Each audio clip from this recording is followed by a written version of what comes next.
เป็นชิ้นมือปะ ขึ้นจากเขา ชิ้นหินฮิตหลายขากะลิจนชิบเท่ามาแล้วป้อตัวทางป่าอีกพวกเฮงเต๊กถู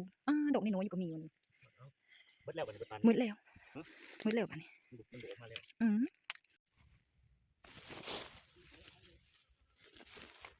เราดังตัวประเทศบ่ นี่นะมั้งขี้เลือกไปได้อันนี้เนาะ เอามาแกงนะเอาพอแกงครับ จับโอ้มันก็เก่งมาก ถ้าเรามันแตะคนมันหมุนเลยหนักกว่า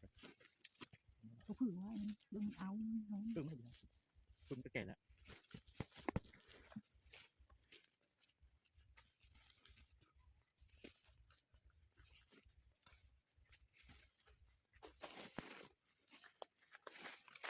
แกงเฮ็ดของคุณ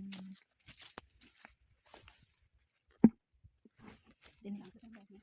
ที่เต้นแนวได้อย่างนี้เนาะเฮ็ดกับขอนึงเอาไปได้ไม่ดูสูง ตัวเช็ดยังไงนะ แกงคิดเอาไปอย่างน้องหัว แกงต้มเนี้ยกินแรง เมื่อก็มือเลยทำคำจังเลยก็เอาเฮ็ดเมื่อตัดตีเอาไว้ครบหาเมื่อบ้านแน่ให้ชาวหามแน่แต่มันจะเอาเมื่อให้มันเมื่อแล้วนี่จ้ะ เอาไว้แต่เพื่อเขาทำชาวบ้าน ช่วยตัดตีนตั้งให้ไว้ ไม่ได้ตักแห่งไร ดีนะยูไฮเขาบอกกี้ก็บอกครับ เฮ็ด เป็น เลย นัก นะ คอนอันนี้ก็เบิ่งว่าหันบุ้งเกี่ยว บ่มีว่ะ ก็เบิ่งไปเลยครับ ไปเบิ่ง มัน นี่ เป็นง่ายใหม่กว่าดอกเปียกมันคือมันจะดี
ลองหันกินเลย